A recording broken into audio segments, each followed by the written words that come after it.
Hi everyone, I am Bertrand Bodson, Chief Digital Officer at Novartis. Truly delighted to be hosting the very first virtual Novartis Lecture with one of the most prominent tech pioneers that exists out there with Microsoft. Talking about technology, I'm delighted that we could make this around data science and digital. You may not know that, but we made over the last 2.5 years, going big on data and digital, one of our top 5 priorities across Novartis, with very big ambition that are behind this. To give you a sense, we call those our 3 big what if. First of all, on the innovation side, in research and development, we have given ourselves the goal of reducing by 2+ years the time to get our drugs to market. This has probably never been more relevant than in the current world that we live in right now. On the engagement side, and in our relationship with our healthcare practitioners, with patients, with the healthcare system, we gave ourselves the what if we could reach twice as many patients twice as fast. A pretty big, bold ambition, but well needed when you think that 60% of patients on chronic diseases right now don't get access to the right treatment. And even among those, another 40% of those patients don't necessarily adhere to their medication. Hopefully, technology can help improve that situation that we have right now. And the third what if is on the operational side. How can we streamline a lot of our operations with the intent to reinvest the saving into our key launches and, equally importantly, into research and development? This being said, this is a big agenda. We cannot do this alone. We need some of the best partners that exist in the world. And a big piece of our strategy is to work with those technology partners, especially in a time where science, data, and digital is coming together. That's why I'm so delighted today to have a great guest sharing the lecture called Peter Lee. Peter is one of the most senior executives at Microsoft. He has been there for some time, has a lot of great stories to tell, as you will see. He's Corporate Vice President of Microsoft Research. He leads the work across 8 different hubs that they have across the world in Microsoft, the most important one being into healthcare and into life science. He was a professor at Carnegie Mellon University. He was the chair of the computer science department, a lot to share on that front as well. He has been involved in many boards for public services, and interestingly, also has been helping the Obama administration at the time in the field of cybersecurity. He's also a prestigious member of the National Academy of Medicine. So on that note, I want to welcome Peter to join the floor with us. I think he's going to deliver a great lecture. Maybe before we go in full swing, there's an invitation to all of you to join the pigeonhole that you see on your screen. You may see a QR code. This is an invitation to ask any question that you would have for Peter. Peter will start with a few remarks, we'll get into a dialogue, and then we'll try the best that we can to pick up the questions that get most voted. Peter, the floor is yours, and welcome. Thank you, Bertrand. It's so great to see you today, and really such an honor to be here, even if it's all only virtual. And to everyone in the audience, hello. I wanted to start our conversation to talk about artificial intelligence, and especially the impact of AI in healthcare and life sciences. And if we look ahead over the next 10 years, there's no doubt that there's going to be just an amazing set of advances and a complete transformation of how we practice medicine, how we conduct and accelerate our research, how we bring new drugs to market, and how doctors and nurses, administrators engage with patients. But I wanted to say a few words about how this is affecting us today, because that transformation is not just 10 years from now, it's something that's happening in the here and now. And to do that, I thought I would actually start with a slightly different, but as you'll see, related topic, which is about learning a language. Now, I'm guessing that many of you in the audience, and then you, Bertrand, of course, have gone through the process of learning a second language. And if you've learned a second language, you've probably intuitively experienced and understood some things. So for example, if your native language is English and you're trying to learn French, you didn't have to start from scratch in order to learn French. You're able to, at least intuitively or subconsciously, use your knowledge of English to give you a boost in trying to learn that second language, French. That idea of using a base language or base skill to learn a new language or a new skill is a phenomenon called transfer learning. And transfer learning is actually a much deeper and more profound effect than most people realize. In fact, when you are learning that second language French, you're also using your base knowledge of how to answer questions, how to pose a question, maybe even how to tell a joke. And all of that gets sort of transferred in some form or another as you learn that second language. Now, what's amazing today is that we are seeing in today's AI systems the same type of transfer learning effect. And I'd like to explain now why that's important, and especially why that's important for healthcare and life sciences.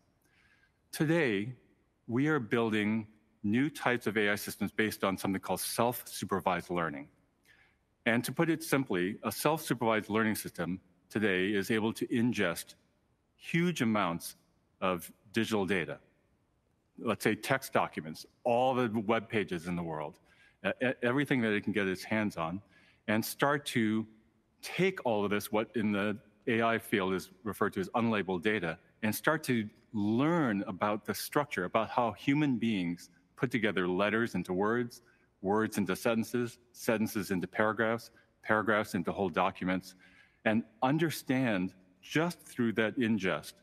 In fact, ingest at such a scale that if you were to, say, print out in our current models here at Microsoft, all of the text that our AI systems have ingested, it would be a stack of paper over 20 miles high.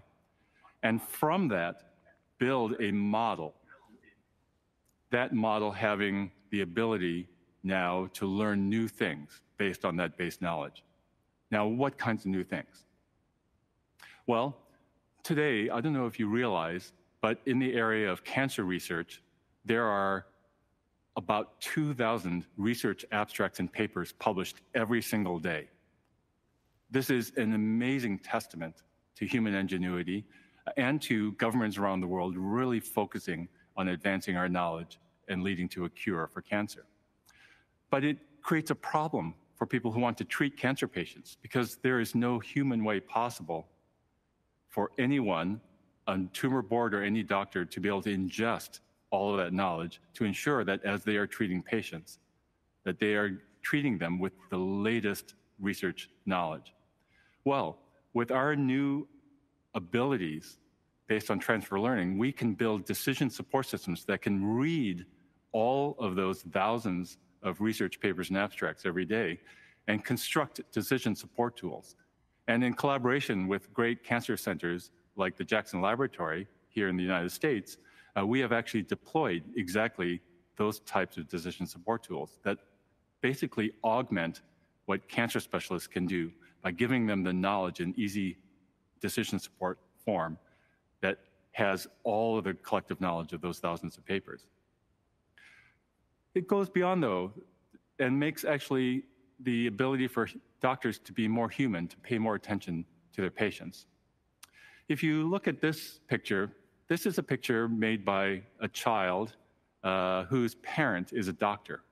And this picture is meant to depict, from the child's point of view, what it is that a doctor does. And in this picture, the doctor is the person on the left. And I'm sure those of you that have seen a doctor recently probably are familiar with this, that your doctor is actually spending as much time, if not more time, sitting in front of a computer, typing, as opposed to actually paying attention and making eye contact with you. Now, the reason this happens is that today, the burden of creating digital documentation of your health history falls on the shoulders of the doctor. That burden of creating clinical documentation has been so onerous that it is actually leading to high degrees of burnout. And in fact, amongst white-collar jobs in many parts of the world, doctors now have the highest burnout and suicide rates, sadly. Well, today, we are now able to use transfer learning and our AI systems to make devices that listen to doctor-patient conversations, protect privacy, and automate the construction of that clinical encounter note, thereby making it possible for doctors to be face-to-face and human with their patients again. And today at Microsoft, we have a partnership with Nuance Communications where we are actively deploying exactly that type of system. And that's in a system called Dragon Ambient Experience. And we're very pleased with how enthusiastically doctors are embracing this.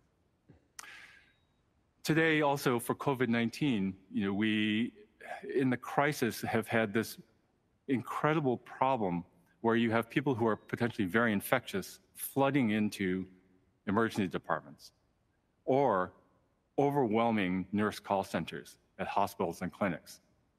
And so working with Providence Health System, the Centers for Disease Control here in the United States, we developed an AI-powered interactive chatbot that provides consumers with the ability 24/7 to have an interactive text-based conversation to self-assess their conditions and give them advice on where to go if they need to see a doctor or talk to a nurse.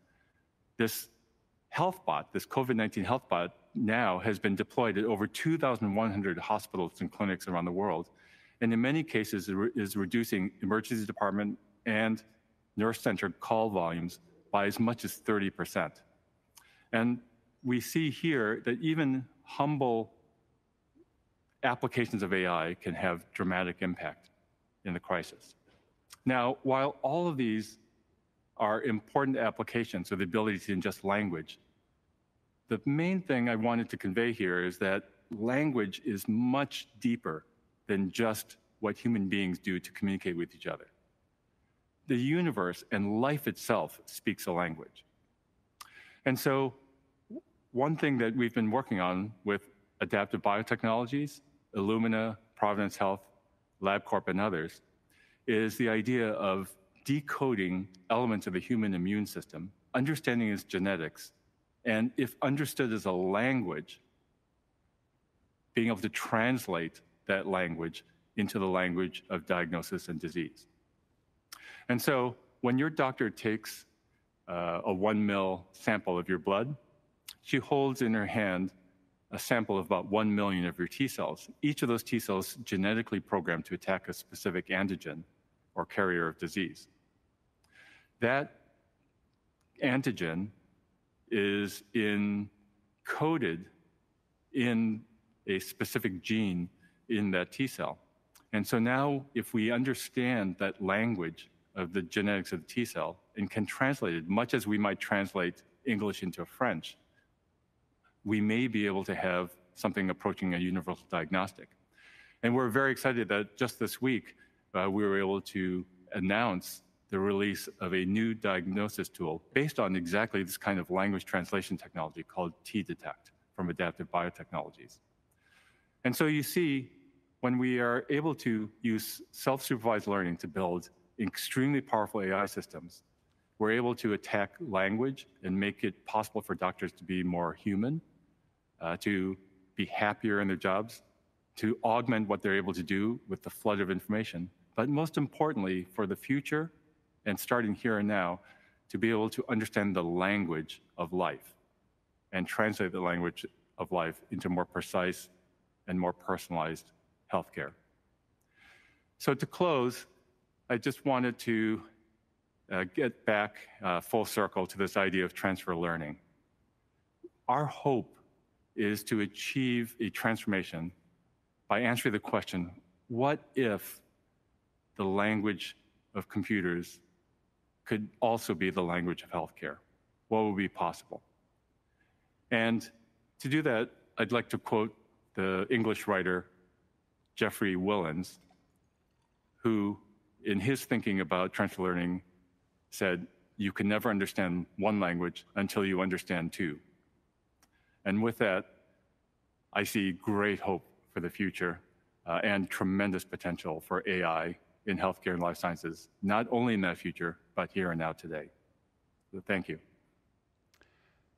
Thank you, Peter. I think it's very well put. I love the analogy of languages as well that you're using. And actually what strikes me beyond this is how closely our world are aligning in many ways. We would expect that the world of a Microsoft versus the work of a pharma company would be a million miles away, but actually it's incredible the number of partnerships you've been doing in the space.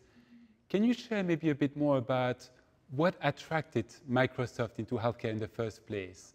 And at the same time, maybe sharing a couple of the moonshots you've been working on.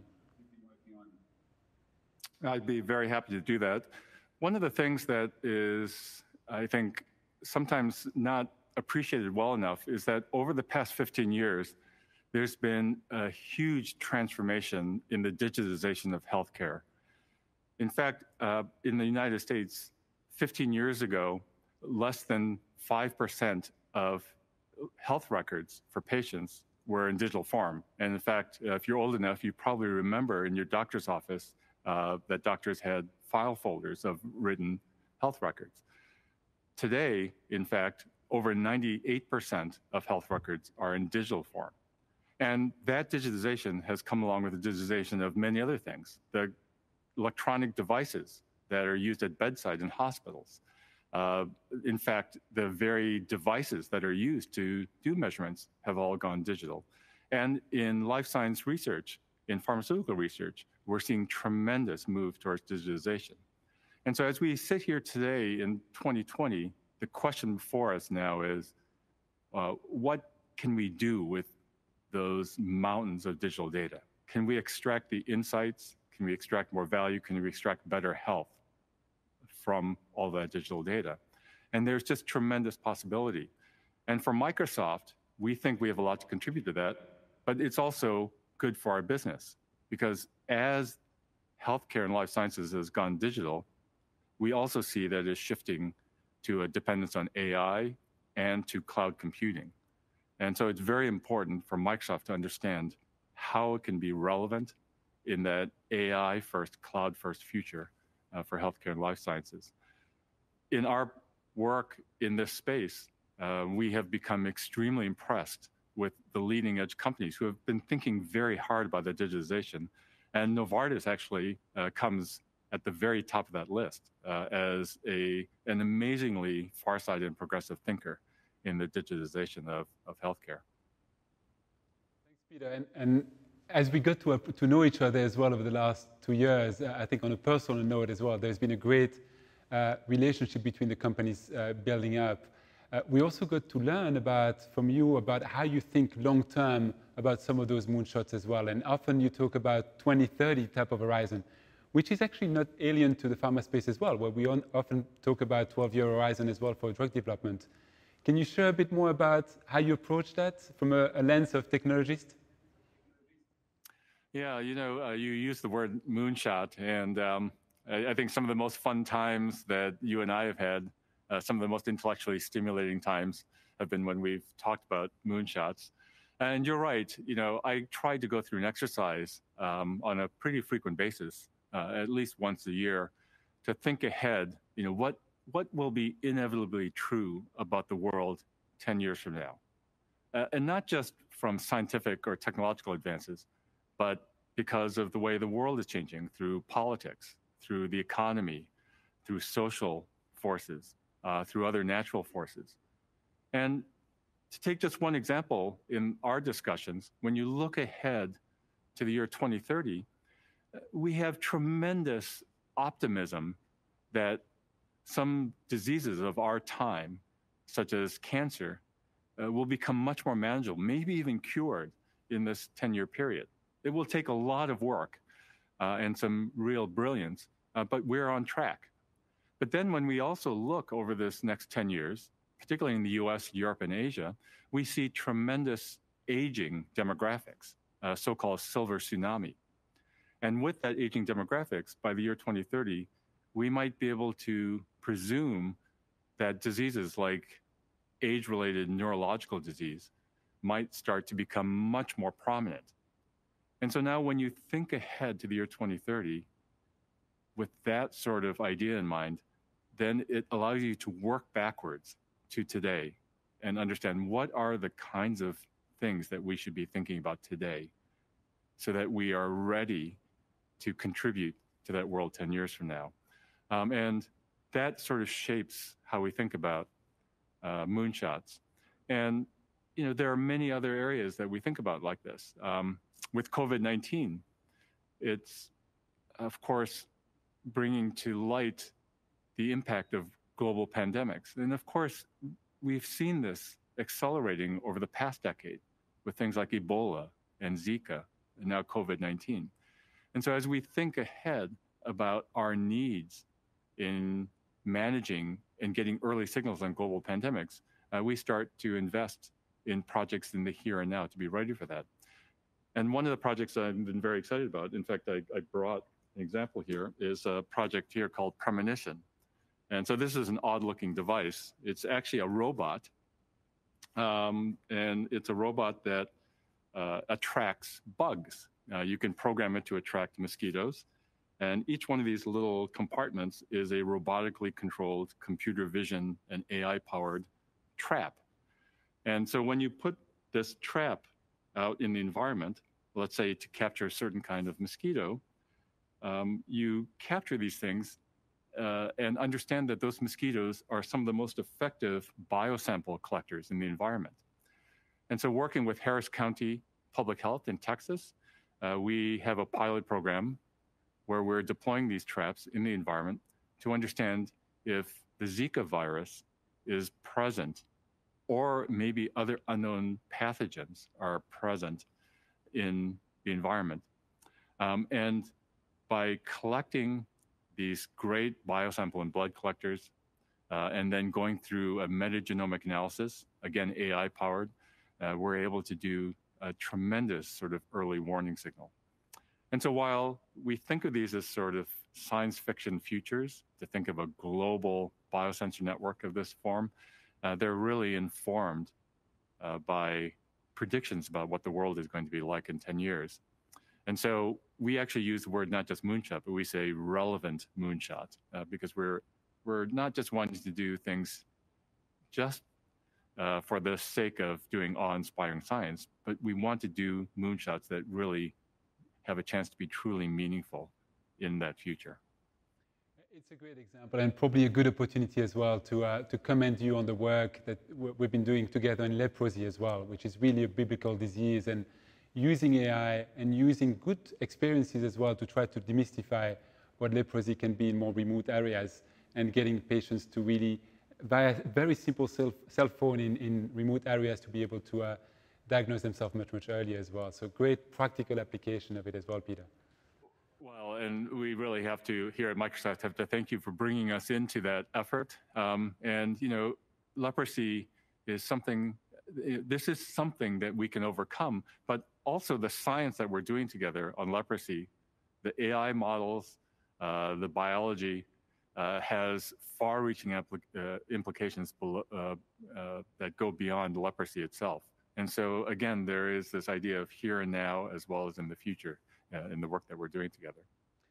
And at the same time, if I bring us back to the reality of day-to-day as well, it's like we all know there's a lot of hype as well into AI, into and some gaps in terms of computational power that is really required behind. For the little story, having joined the healthcare space 2.5 years ago, I clearly had the strong assumption that this was largely a computational challenge, like drug hunting. How hard can it be to some extent? Quickly got to realize that a very humbling experience, that biology is incredibly complex, of course. We're all made of 40 trillion cells, each of the cells having 1 trillion molecules in their own right. So how do you find, and as you're venturing in that space, as we're partnering as well, the ability to really be grounded into the scientific question about making sure that it's practical applications to which we can turn the best engines behind? Yeah, it's such an important question, and I should be asking you that because we're all seeking the answer to that question. First on your point about computing power, it is very hard to wrap your head around this. During the May-June timeframe of this pandemic response, here at Microsoft, we donated massive amounts of cloud computing power. And in fact, for some of the vaccine and drug therapy molecular dynamics modeling efforts, at one point we were donating more than 24 petaflops of computing power continuously to some of these efforts. Now, to put that in context, 24 petaflops is roughly 200 times more powerful than the most powerful computer, supercomputer on the planet during the first SARS epidemic. And so if you just think about how far we've come and the huge amount of computing power that we have today, it's just mind-blowing. Now, as you're saying, human biology is so complex. Even with the computing power today, it may not be enough. But it is incredible the amount of precision, for example, in modeling efforts around the spike protein and its binding affinity to ACE2 receptor for COVID-19 that was able to be developed really within a few weeks, something that we would not have been able to do even just 5 years ago. And so computing power, while it continues to advance, it is at a scale now where we are able to do things today that were just unimaginable in past pandemics.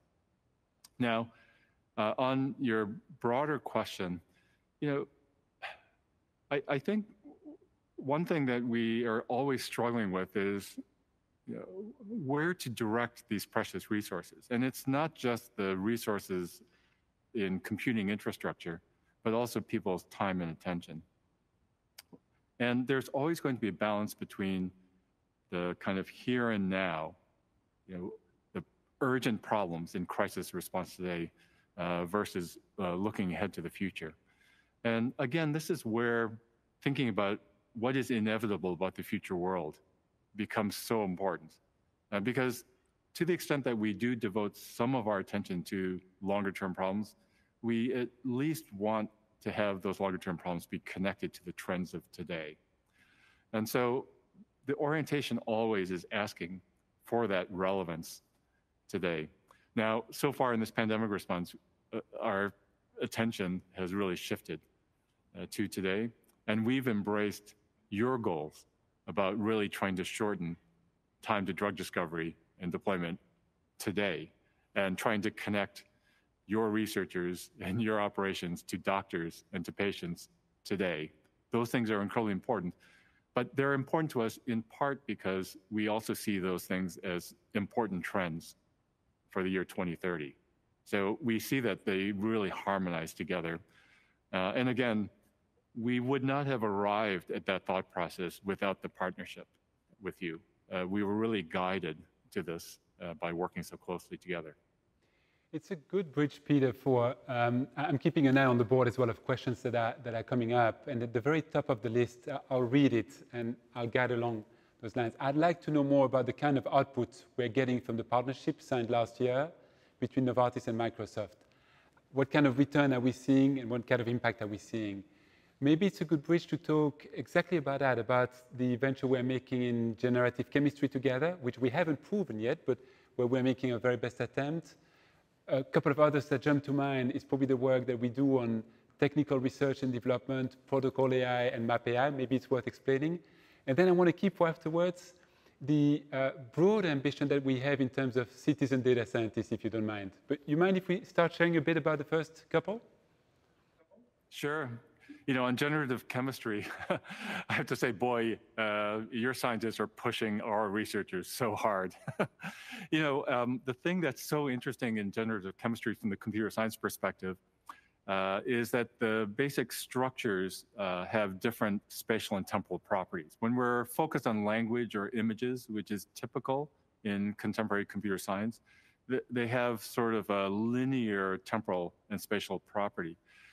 But chemistry is not like that. Chemistry is innately three-dimensional and graph structured. And that has caused us to have to take a step back and rethink the core foundations of deep neural nets, of Bayesian graphical models, and how we think about the foundations of machine learning and data science kernels. And so that's been incredibly exciting for us. And we're just starting to see some of the computer science results and publications come out. And as those things develop and become more effective in the support of the biological science and generative chemistry that we're doing together, I just see just incredibly exciting potential. So, I think, my main message there is that the work together on generative chemistry is really forcing us to break new ground in fundamental computer science and AI. And it's just, I think, profoundly important and exciting, super exciting for our researchers. On your question about citizen data scientists, this is something I'm just so pleased about. When you look at the research operations at Novartis, it's so incredibly impressive. And you have so many research groups that have done so much, and they are all operating on a kind of mountain of data. And so now the question is, can we supply tools to those scientists that allow them to bring the very latest AI and data science techniques to bear? And can we make that tool as easy and straightforward to use as something like Microsoft Excel?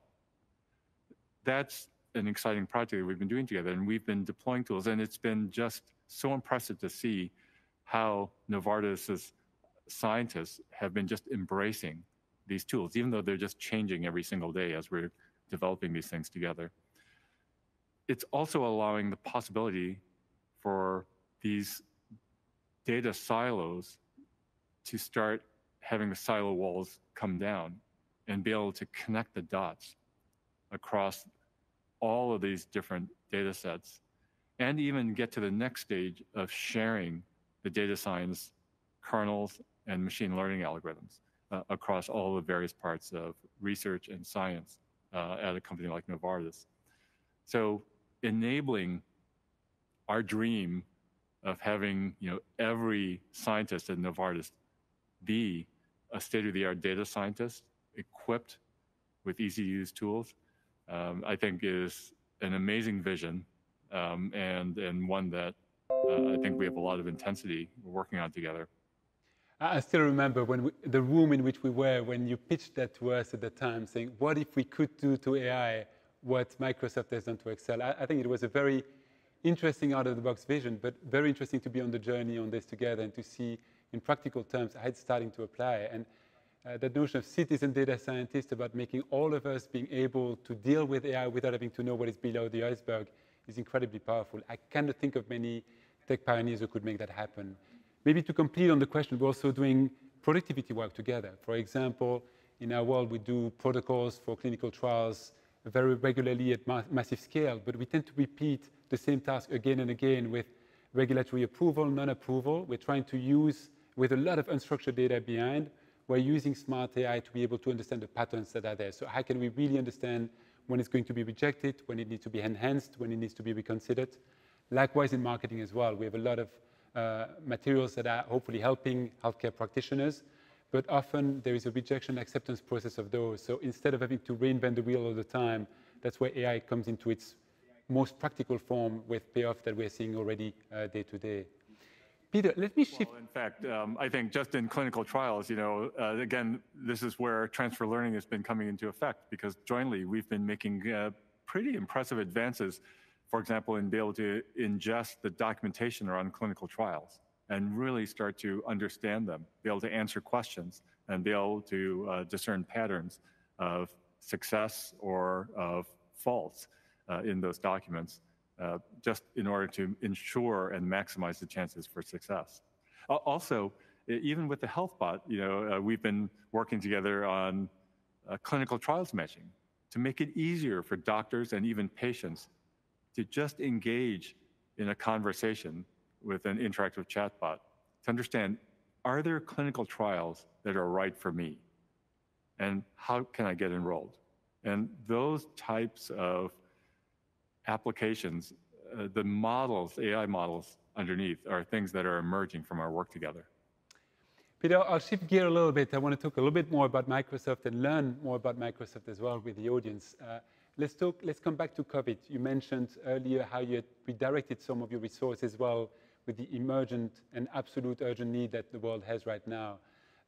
It has obviously impacted all of us. It has also been an inflection point for digital technology in many ways, telemedicine being one example among many.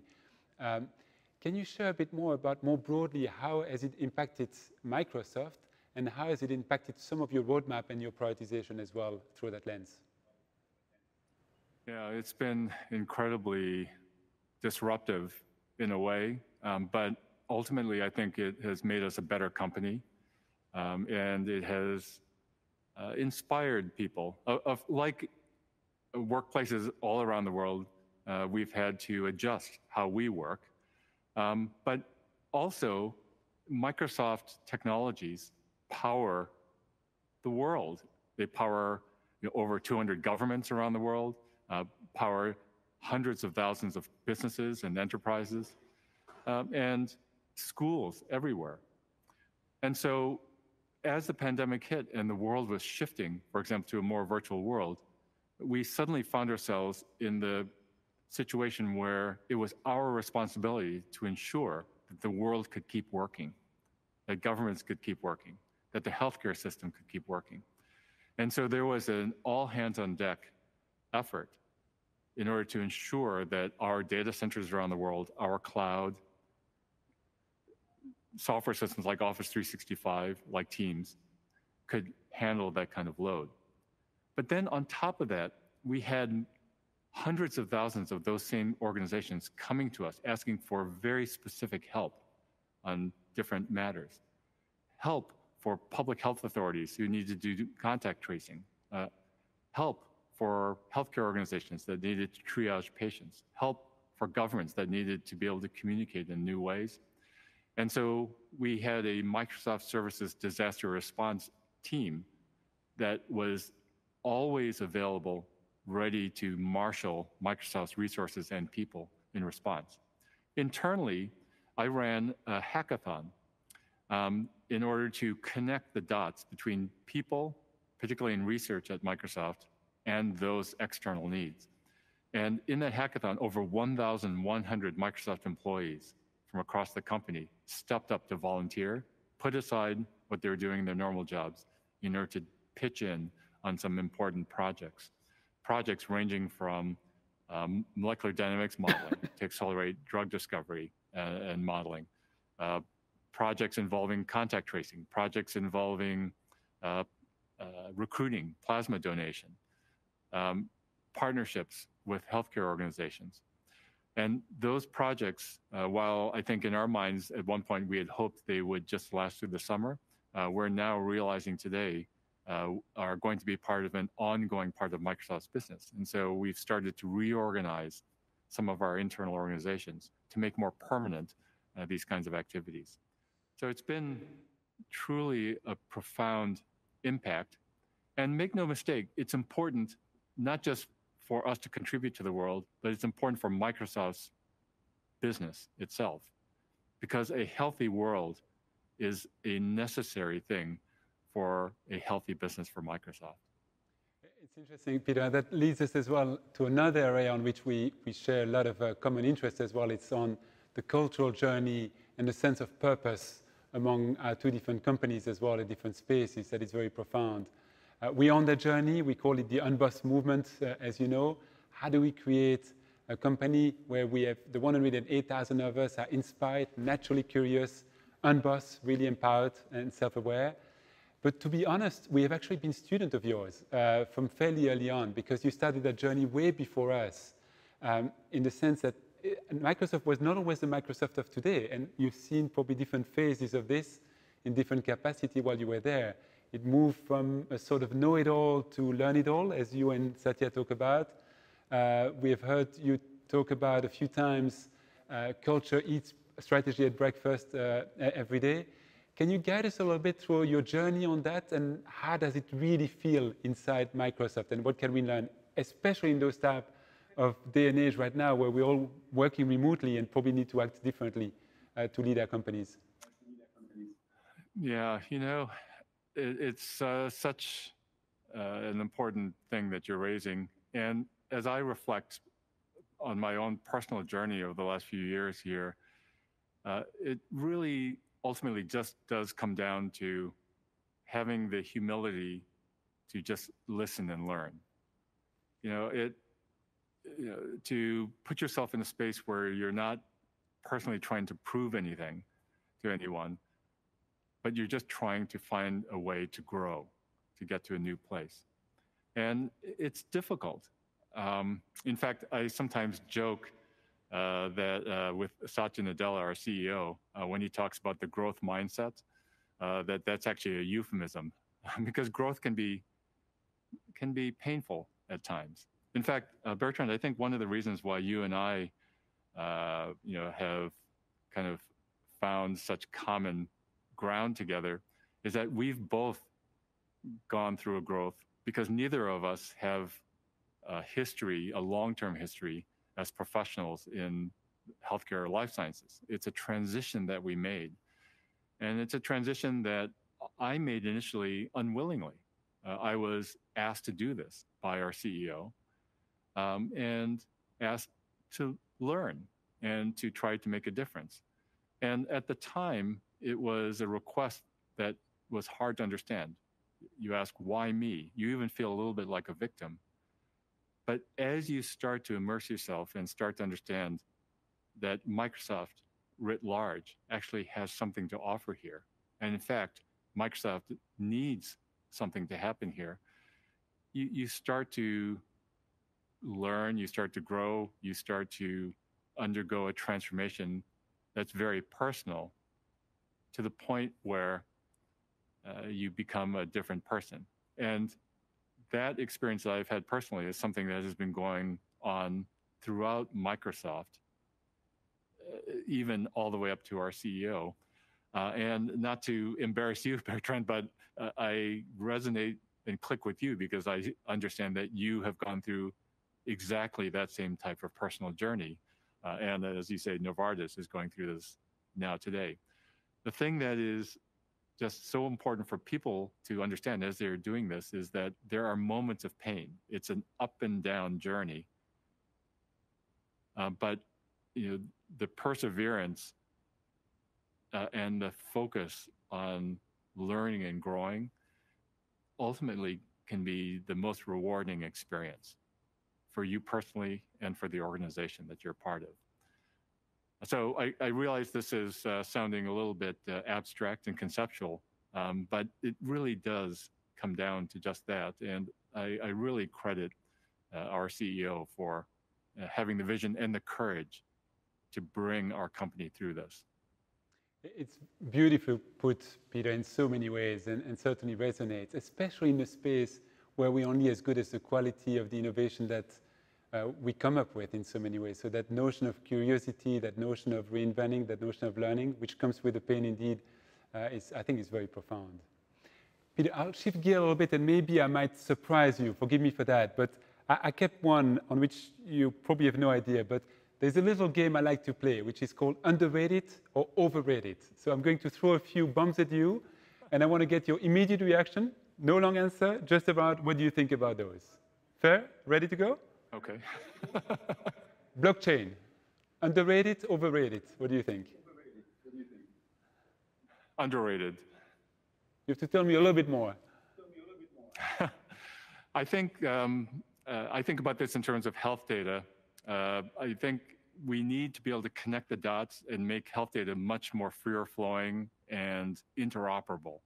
And there are tremendous things happening in terms of the data standards and modernizing the digital standards around health data. But one thing that's missing is identity.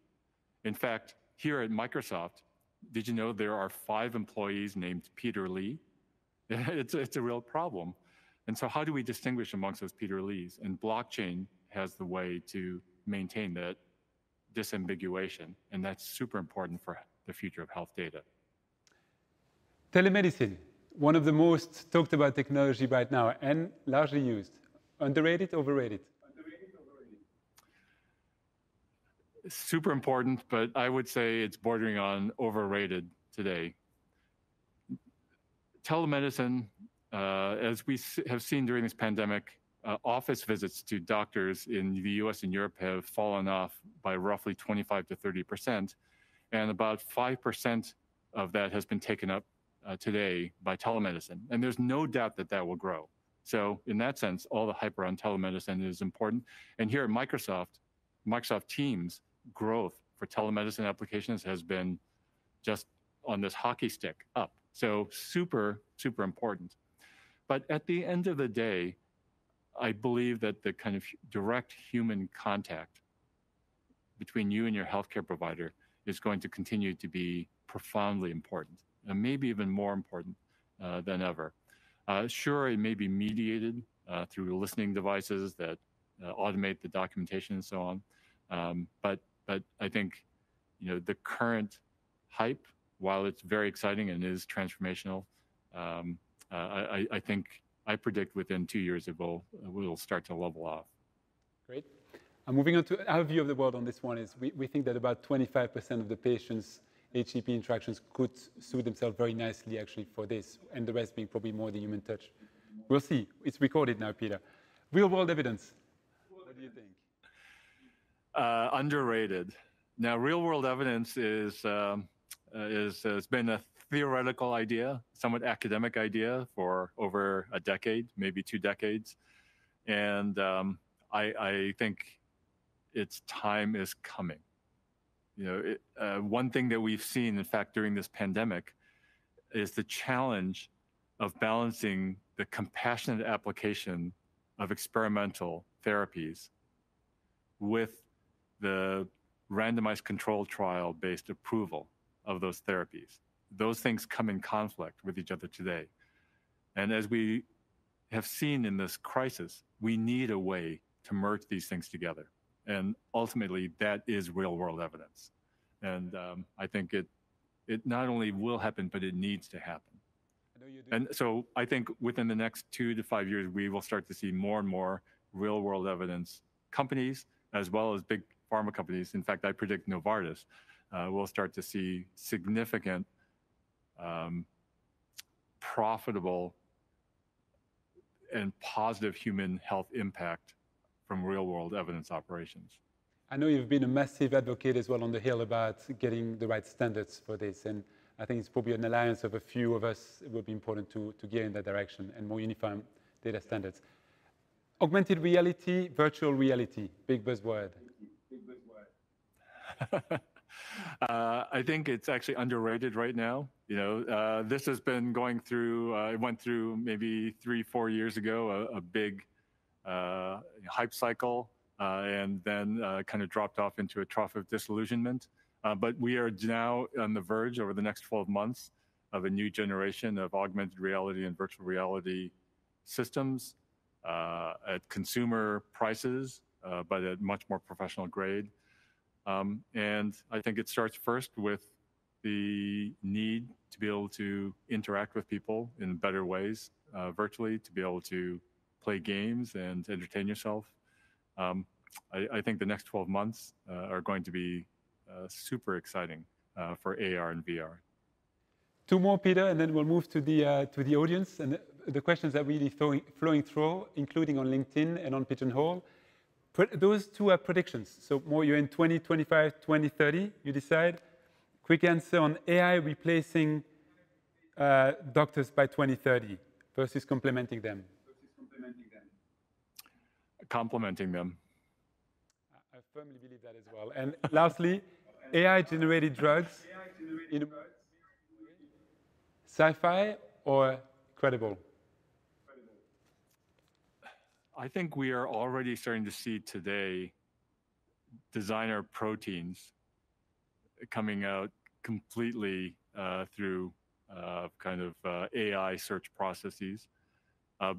There is, of course, still a long chain to get from those designer proteins to approved drugs. But the kind of foundational discoveries, I think by 2030 are going to be largely machine-driven. Thanks, Peter, for playing the game. And I'll get us actually to the audience now. I'll start with a question that was one of the most popular first questions as well on LinkedIn from Severin Verkruijsen. Thanks for the question, Severin. Who are the big healthcare players of the future and why? More the usual big pharma suspects or more the Microsoft, Google, Apple, Amazon? And what are the key challenges coming ahead for pharma in next generation healthcare? Clearly a loaded question there. What shot were you answering? Well, let me tackle, it's hard to give a precise answer there, but with respect to big tech companies like Microsoft, Apple, Google, Amazon, and so on, I think there is a so-called secular shift of the digital infrastructure for healthcare that is going towards the cloud. And there are lots of reasons for that. But roughly speaking, it's becoming more and more important to be able to aggregate all forms of data that are relevant to people's health and wellness logically into one place. And so we are just seeing that shift taking place now. And the healthcare system is enormous. You know, this is a $7.5 or $8 trillion global market. So it will take on the order of 10 years for that shift to take place, but the leading edge players are engaged in that shift right now. And so I believe by 2030, it could very well be that healthcare workloads will be larger for these big tech companies than anything that they are doing today. So whether that means that big tech will have any sort of dominant position in healthcare, I think is maybe less likely, but healthcare inside those companies will be extremely prominent. Now, to the question about who are going to be the big players, I think that this is something that's very complicated because every part of the world has a different situation. In the United States market, for example, there is massive consolidation taking place. And on top of that, there is, roughly speaking, a shift towards the single-payer market of Medicare and Medicaid systems because of the aging demographics in America. So, for example, today in the United States, over 55% of healthcare spending comes from directly the U.S. government or is controlled by the U.S. government. And so, as we see that shift, you know, that sort of is starting to be a part of a larger consolidation into a smaller number of large players. And it'll be interesting to see what emerges out of that. But then the situation has a different flavor and shape in the UK, in Europe, in China, in South America. And so I think the main thing maybe I would say to answer that question is the world of healthcare, the business world of healthcare will continue to be extremely complicated, even 10 years from now. I think it's a very, if I can add as well, Peter, a little bit from my perspective on this, I think it's a very important question for another reason. It's, I think underlying the question we often get is tech competing against pharma to some extent? Is tech going to displace pharma as such? Or should we watch, which has deep implication because it means how close can you really get to that? I think our partnership is a testament to our firm belief that the two come very importantly actually hand in hand together as well, because the challenges are so big that we cannot go and fix them just on our own. And we have very complementary skills. Obviously with Microsoft, you talked about the computational power, the expertise in AI, the expertise in terms of AI methods as well that are fairly unique and how we think about those problems grounded into real scientific questions. Take across tech as well. Take Amazon is also, with the acquisition of PillPack, rethinking the way that experiences for patients who want 5+ pills a day can be taken on, which could be a very nice addition to their Prime type of offering with much better satisfaction score for patients, which we all are craving for you ultimately. I think we'd be really remiss not to work to explore that closely together. Apple could be a very important partner in many ways in setting up those data standards, having a universal perspective for patients to have access to their own data in their own right as well as part of that. So, and my point being that there is really, beyond this question, an important piece that it's a complementarity of the two. It's those two worlds coming together and smartly associating themselves, grounded into the right question that I think could make a real difference on this, especially in a time where there's still so many inefficiency that you're highlighting into the system itself. It's true, and you know, the examples that you've listed, and in fact, even Microsoft, you know, now has a new product, which is the Microsoft Cloud for Healthcare, which includes things like the HealthBot and so on. And you know, and so as we think about the tech companies, we are all now starting to offer products in the healthcare space. And in a way, I think the water is rising that delineates, what is the healthcare industry and what is the tech industry.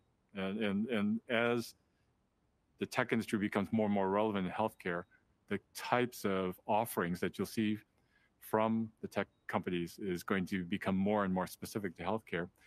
It also is illustrated by the fact that even though we compete very hard against each other, companies like Microsoft, Google, Amazon, IBM, Salesforce, we also work together, recognizing that we need to align and agree together to adopt, for example, new health data interoperability standards. And that if we all pledge and do that together, we increase the ability for the healthcare system to become really, truly digital and move into the cloud ecosystem. And so, it's there's sort of a rising tide, and there is this combination of competition and cooperation in order to build this future of healthcare. Peter, I'll go back to the board and I'll try to cover as many of the questions we can, even if we go a bit more to the point on some. But the top one now is, what is the path of regulatory approval of AI data methods, which I know is a topic close to your heart as well? Yeah, this is an active area of discussion, actually in multiple continents. Let me just focus on the FDA in the US, but there are similar discussions going on in other parts of the world as well. Today, for example, in our work with adaptive biotechnologies, we have a situation where there is a single machine learning algorithm that, depending on what biological data sets are fed into it, gives you a different diagnostic application. Maybe a diagnostic application for celiac disease, or a different diagnostic application for ovarian cancer, or for COVID-19. And so the first fundamental question is it necessary to go through separate regulatory approvals from start to finish for all of those different applications, given that the fundamental diagnostic infrastructure remains unchanged? And that's a very complex question. And it looks increasingly likely that there are going to be new forms or new approval processes that help to expedite the last stage of approvals in the case that the algorithms don't change. Another element, this is really related to your earlier question about real-world evidence and about transformations in clinical trials. And I think that what's been happening in the pharmaceutical industry, in medical research, around evolving platforms for drug development and vaccine development have led to a need for more flexible clinical trials processes that can address multiple endpoints. And in the case of a crisis like COVID-19, an ability to be able to extract the real-world evidence and feed those into trial processes. And so as we are looking through all of those things, what we see today is a tremendous intensity of thought by regulators and policymakers on multiple continents. And companies like Novartis and Microsoft are directly feeding input into these thought processes. COVID-19 has been a dramatic accelerator for some of that thought process. And so I think we're going to start seeing some regulatory changes happening very soon, within the next 12 to 24 months, that will start to take the first of what are probably going to be 50 or more steps towards new models for regulatory approval of AI systems. I can probably add to that as well that, especially in current times in the COVID world, that the regulatory body and FDA, probably top of the list, have really also come to the party and encourage us much more than the world might imagine to be very innovative in that domain as well, with the right rigor but I think there is a real partnership there that is established in many ways. Peter, related to this, there's a question on the board about what are the top 3 challenges for AI in precision healthcare? It is a fair question because there's been a lot being promised on it where it's very tough in some setup to implement. Clearly, data harmonization comes to mind. We have had many promises as well for cardiologists to be able to rely on AI methods to just have the diagnosed being implemented into the workflow. It's harder when you get in the hospital setup with the real world setup that is behind. What do you see as the top 3 that are still holding us back that we need to find our way through? Yeah, well, that's a very easy question to answer because the top 3 are data, data, and data. In fact, if you think about the amazing digitization of healthcare data over the past 15 years, when this pandemic struck the world, you would have thought that we would be perfectly positioned to use that data, to use AI, to answer some seemingly simple questions. Questions like, where is the infection spreading next? And who are the vulnerable people in those areas? What is the capacity and utilization of hospitals and clinics and health systems in those areas to handle the coming load? Where do we have adequate supply of PPE and of testing? And if not, where is there adequate supply that we could reposition? Questions like this are hidden, are latent in the petabytes of digital data that's present in our healthcare system. And yet what we found over and over again in the response to COVID-19 is an inability to connect these together. An inability, for example, to connect information in the enterprise resource planning systems in a health system with the data in the electronic health records, and the inability to connect those with the data in public health authorities and with government agencies. And so we have all of this digital foundation, and yet we still have work to do in order to allow these things to be seamlessly connected, to have that interoperability. The need and the potential is just, cannot be overstated. If we are able to do these things, we have the AI algorithms and tools that would allow a tremendously more effective response. And so, today, in a way, we've built the jet engines. We don't quite have the fuel in the airplane yet to make us zoom forward. If I have any reason for optimism about the future, it's that COVID-19 has just brought into very sharp focus a small set of key problems that, if solved, will better position us for the future, not just for the next pandemic, but just for everyday healthcare. It is very well put, Peter, and obviously resonates very strongly with us. I really hope we can seize that moment, because you need many parties to come to the table as well, to fix it together, to agree on the right standards as well behind. And I know you've been a massive actor on that. And actually, in the spirit of collaboration, you've gone to the Hill as well with the likes of Google and others to try to really influence that agenda. So definitely count us in as well in there. The next question, and I'll tie 2 questions together. What needs do you currently lack in the digital industry for the elderly?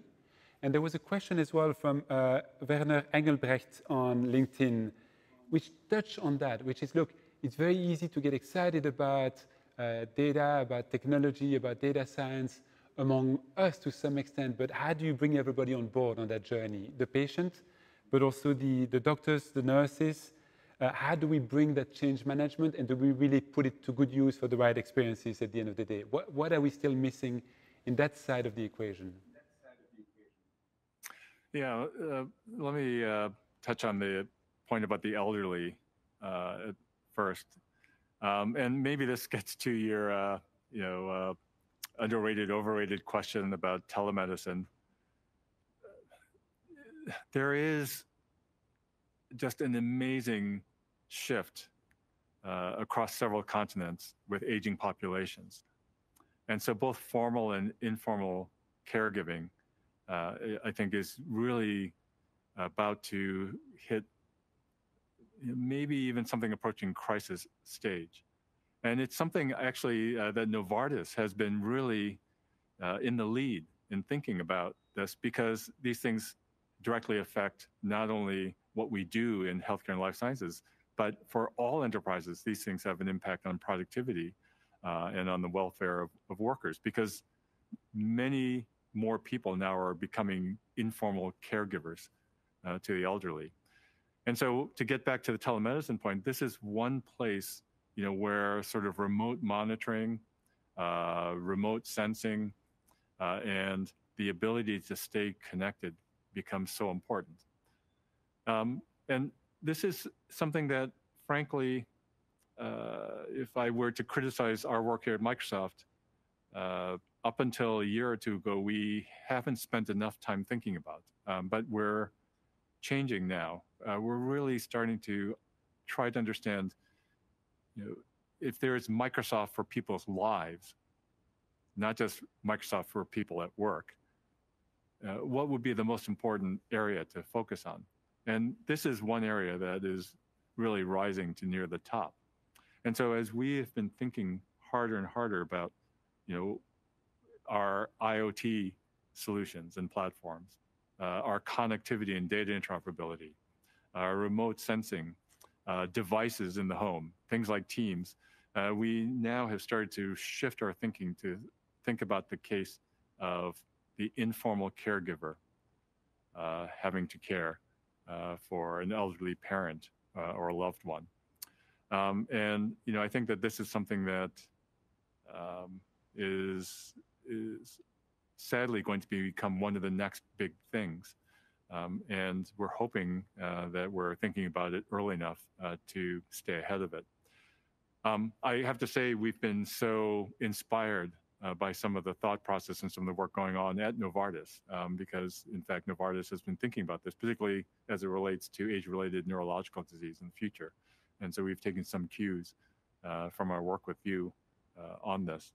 On the second question about how do you get buy-in from doctors?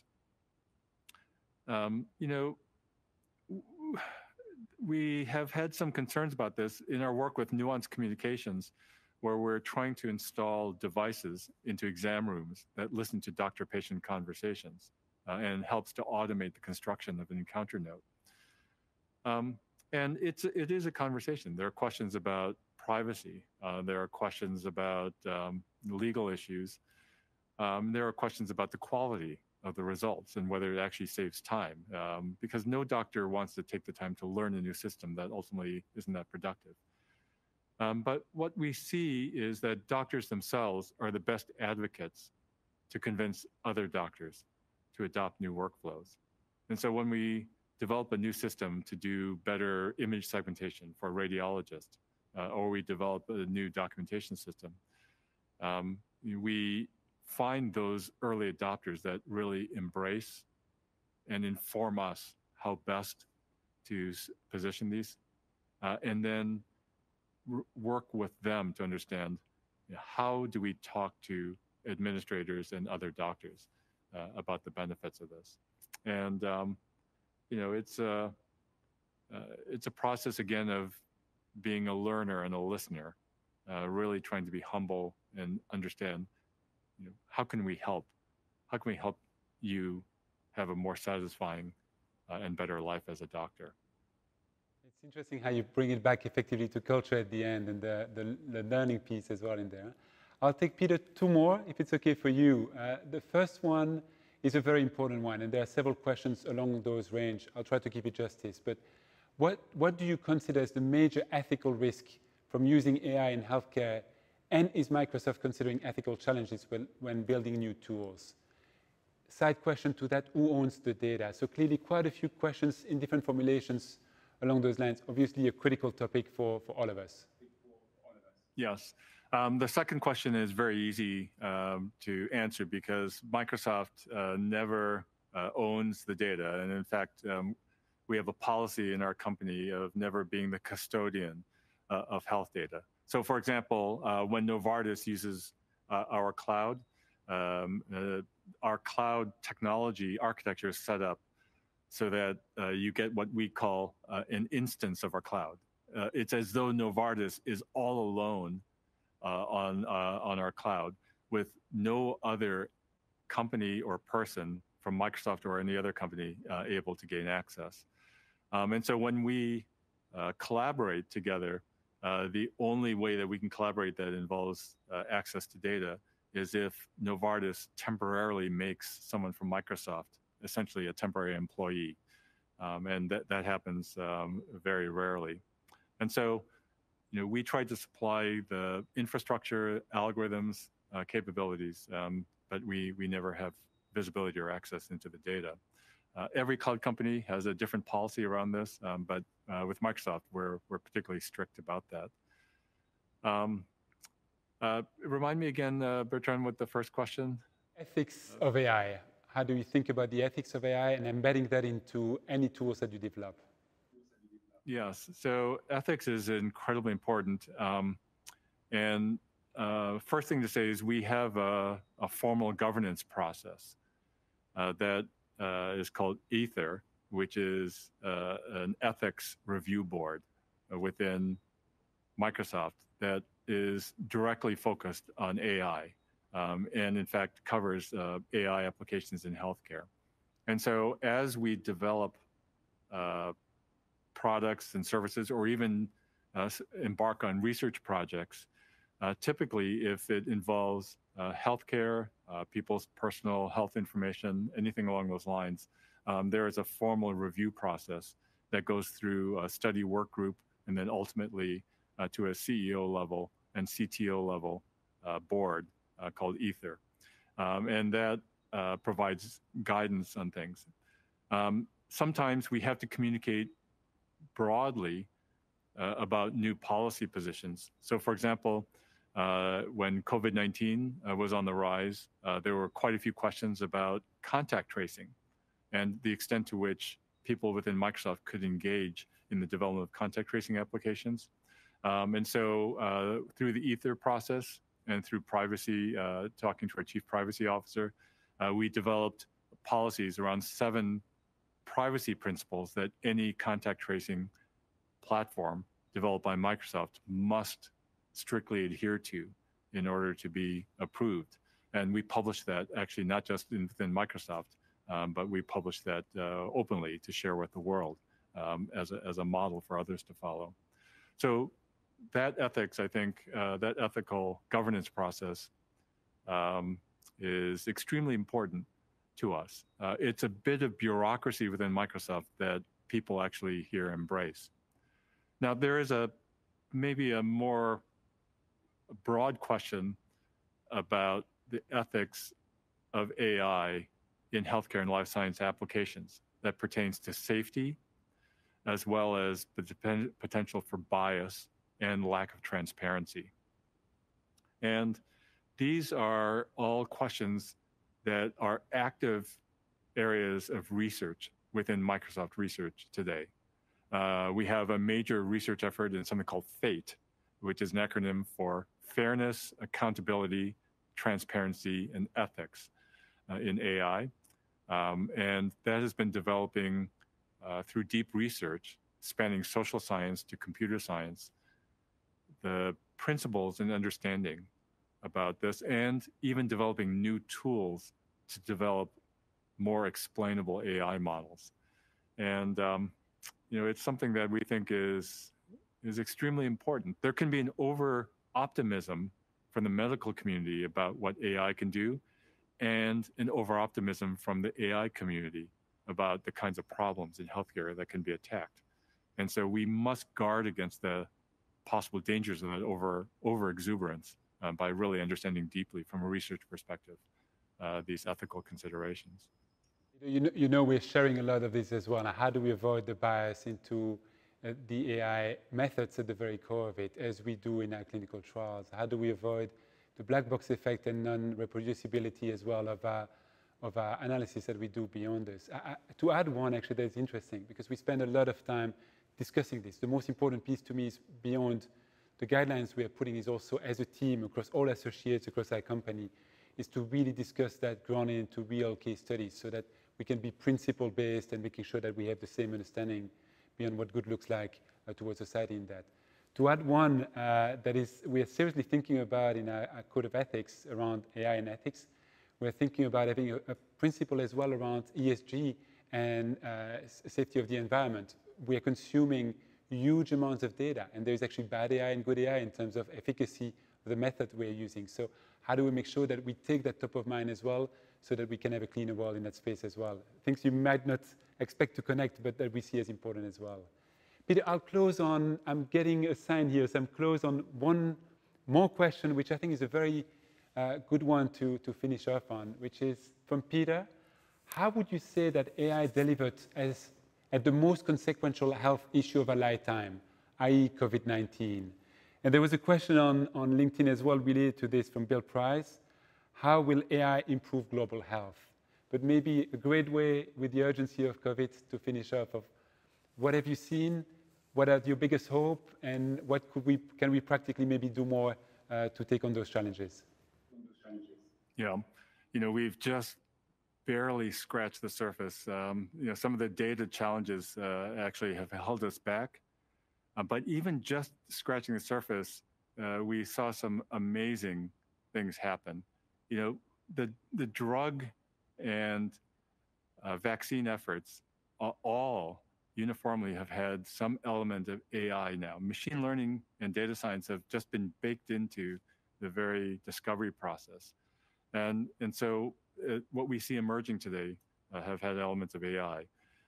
The health bot, it has been shocking even to me to see the adoption of these AI-powered chatbots to help hospitals and clinics around the world, government agencies, even government agencies like the CDC, help people self-assess and triage their symptoms. There has been an incredible amount of AI applied to real-world evidence. In the United States, there were over 80,000 patients that were transfused experimentally with COVID-19 convalescent plasma.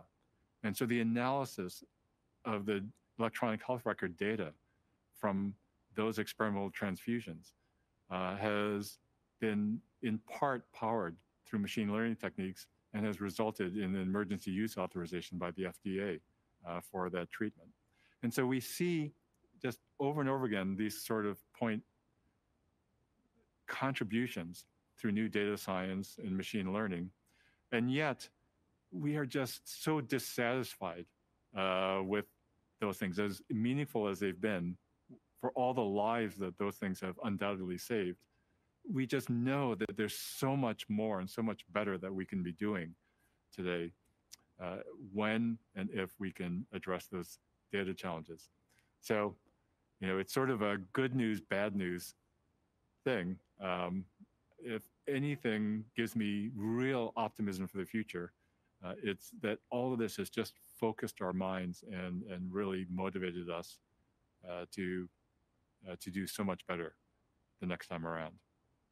Peter, I cannot think of a better way to end, and I really owe you a massive thank you for today, for spending the time, for sharing those learnings, but also for being an incredible partner and for what you do for society more broadly. And we're delighted that you really made the step into healthcare as well. One thing that always impresses me with you is also your ability to, at the same time, go very deep into the technology, to put yourself in 2030 and to work backwards from there, and at the same time to bring it back to earth in terms of in the doctor's shoes, in a patient's shoes, in an elderly's shoes, or simply in terms of culture across what it means from a Microsoft point of view. I think it's a remarkable trait. I also wanted to thank the audience for attending, for great questions, and there are so many more that I see coming up as well. We'll definitely have a deeper look at each of those. Thank you for joining in. Thank you for your curiosity. As Peter put it, we're only scratching the surface. Those are some of the most important challenges of our time ahead of us with an absolute sense of urgency. I fundamentally believe that it's by coming together, having that curiosity, that we can have a stronger chance of taking those on. Thank you, and good night, good afternoon, everyone.